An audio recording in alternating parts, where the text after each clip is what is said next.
गांव के मेले में अचानक ढोल की थाप गूंज उठी। ढमक ढमक ढम। लोगों की भीड़ में से एक आदमी आगे बढ़ा। फटे लेकिन रंगीन कपड़े, सिर पर पगड़ी और हाथ में पुराना ढोल। वो था कालू मदारी, पूरे इलाके का मशहूर जादुई मदारी। उसके साथ था उसका समझदार बंदर चीकू, जो इंसानों जैसी हरकतें करता था। देखो भाइयों, आज तुम सब देखोगे एक ऐसा खेल जो तुमने कभी नहीं देखा, कहकर कालू ने अपनी पुरानी लकड़ी की पेटी खोली और अचानक उसमें से नीली धुएं की लहरें उठीं। लोग दंग रह गए, लेकिन असली रहस्य तो अभी शुरू हुआ था। शाम को जब सब सो गए, कालू अपने तंबू में अकेला बैठा था। चीकू ने पेटी से एक पुराना चमड़े का नक्शा निकाला, जिस पर अजीब निशान बने थे। वो नक्शा किसी नागमणि गुफा का था, जहां कहा जाता था कि जो उस मणि को पाले वो हर जानवर से बात कर सकता है। कालू की आंखों में चमक आ गई।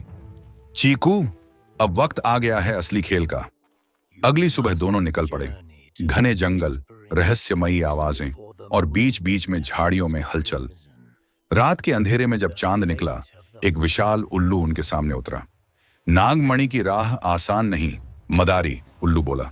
कालू और चीकू डर गए, लेकिन कालू बोला, हम डरे नहीं, हम ढोल वाले हैं।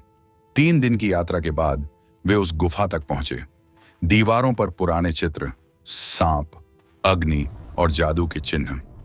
जैसे ही कालू ने ढोल बजाया, गुफा की दीवारें कांपने लगीं और एक छिपा दरवाजा खुल गया। अंदर एक पत्थर की मूर्ति थी, जिसके माथे पर नीली मणि जड़ी थी। लेकिन जैसे ही कालू ने उसे छूने की कोशिश की, दीवारों से सांप निकलने लगे। चीकू ने जल्दी से ढोल पर ताल दी और हर बीट के साथ सांप पीछे हटने लगे। आखिरकार कालू ने मणि को हासिल कर लिया।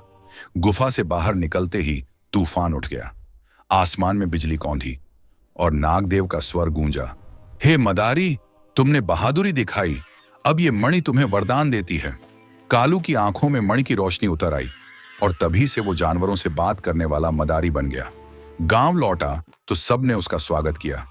अब वो सिर्फ खेल दिखाने वाला मदारी नहीं था, वो जंगलों का रक्षक बन चुका था। वो हर घायल जानवर की मदद करता और उसकी ढोलक की आवाज सुनकर दूर दूर से पक्षी और बंदर दौड़ आते। गांव वाले कहते हैं, जब भी किसी जानवर की पुकार सुनाई दे, कहीं ना कहीं कालू मदारी अपनी ढोल बजा रहा होता है। हर ढोल की थाप में एक जादू छुपा है। बस दिल से सुनो कालू मदारी की कहानी।